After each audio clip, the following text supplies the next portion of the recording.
Hi friends, ನಮ್ಮ ಚಾನಲ್ನೆಲ್ಲ subscribe ಮಾಡ್ಕೊಂಡಿರೋರಿಗೆಲ್ಲರೂ ಥ್ಯಾಂಕ್ ಯು ಸೋ ಮಚ್. ಮತ್ತೆಲ್ಲ ಲೈಕ್ ಮಾಡಿ ನೋಡಿ. ಒಂದು ಹಾಫ್ ಆನ್ ಅವರ್ ಟೈಮ್ ಇದ್ದಿದ್ದು ಅಷ್ಟೇ, ಲಂಚ್ ಟೈಮ್. ಅದರಲ್ಲೇ ನಮ್ಮ ಸಿಸ್ಟರು ಮತ್ತು ನಾನು ಒಂದು ರೌಂಡ್ ರಾಜಾಜಿನಗರ್ ಕಲಾಭವನ ಹತ್ರ ರಾಮ ಮಂದಿರ ಹತ್ರ ಈ ಥರ ಎಲ್ಲ ಪ್ರೋಗ್ರಾಮ್ ಅಟೆಂಡ್ ಮಾಡೋಣ ಅಂತ ಬಂದಿದ್ವಿ. ನೋಡೋಣ ಹೇಗಿದೆ ನೋಡೋಣ ಅಂತ. ನೋಡಿ, ನಮ್ಮ ಸಿಸ್ಟರ್ ಚಾಕ್ಲೇಟ್ನ ಫಸ್ಟ್ ಟೇಸ್ಟ್ ಮಾಡ್ತಾ ಇದ್ದಾರೆ. ಹೇಗಿದೆ ನೋಡೋಣ ಅಂತ ತುಟಿ ಎಲ್ಲ ಮಾಡ್ಕೊಂಡಿದ್ದಾರೆ. ಸೊ ನನಗೆ ನೆಕ್ಸ್ಟ್ ಕೊಡ್ತಾ ಇದ್ದಾರೆ, ಚೆಕ್ ಮಾಡು ಅಂತ ಹೇಳಿ, ಹೇಗಿದೆ ಟೇಸ್ಟ್ ನೋಡೋಣ ಅಂತ. ಸೊ ನಾನು ಚೆಕ್ ಮಾಡ್ತೀನಿ. ಸೊ ಸೂಪರಾಗಿತ್ತು ಟೇಸ್ಟ್ ಎಲ್ಲ. ನೋಡಿ, ನಿಮಗೂ ತೋರಿಸ್ತಿದ್ನದು ಯಾವ ಥರ ಚಾಕ್ಲೇಟ್ ಮಾಡ್ತಾ ಇದ್ದಾರೆ ಅಂತ. ಸೊ ತುಂಬಾ ಚೆನ್ನಾಗಿತ್ತು, ತುಂಬ ಇಷ್ಟ ಆಯಿತು. ಅಲ್ಲೆಲ್ಲ ಒಂದು ರೌಂಡ್ ಬಂದ್ವಿ ಸುತ್ತಾಡಿಕೊಂಡು. ಜಸ್ಟ್ ಹಾಫ್ ಆನ್ ಅವರ್ ಟೈಮಲ್ಲಿ ಸುತ್ತಾಡೋಷ್ಟು ಟೈಮ್ ಸಹ ಆಗೋಗ್ಬಿಟ್ಟಿತ್ತು ಆಲ್ರೆಡಿ.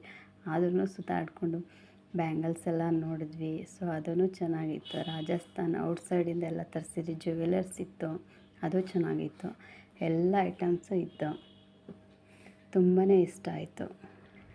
ನೀವು ಯಾವಾಗಲಾರ ಫ್ರೀ ಆಗಿದ್ರೆ ಬರೀ ನಾನು 2 ಡೇಸ್ ಇರುತ್ತೆ ಅಷ್ಟೇ ಇಲ್ಲಿ. ರಾಮ ಮಂದಿರ ಹತ್ರ ಇರೋದಿದು.